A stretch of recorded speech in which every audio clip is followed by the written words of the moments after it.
हर हर महादेव।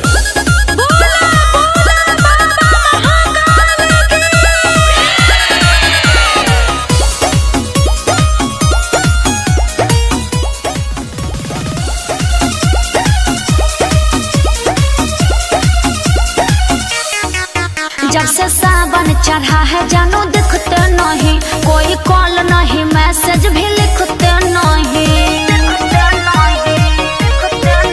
जब से सावन चढ़ा है जानू दिखते नहीं, कोई कॉल नहीं मैसेज भी लिखते नहीं। आपकी यादों में कई बार रोए हैं।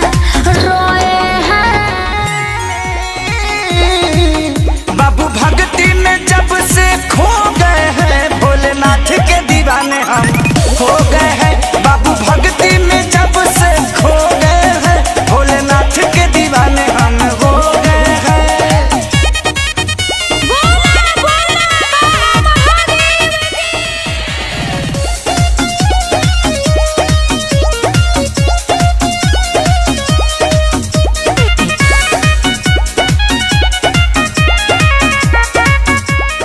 हम पे भी ध्यान थोड़ा दिया कीजिए, गांजा भांग इतना भी ना पिया कीजिए।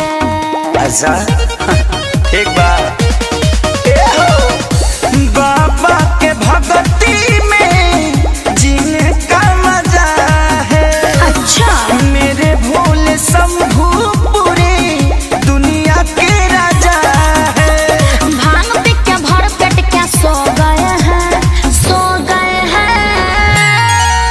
बाबू भक्ति में अरे बोलो भी। बाबू भक्ति में जब से खो गए हैं, बाबू भक्ति में जब से खो गए हैं, भोलेनाथ के दीवाने हम हो गए हैं।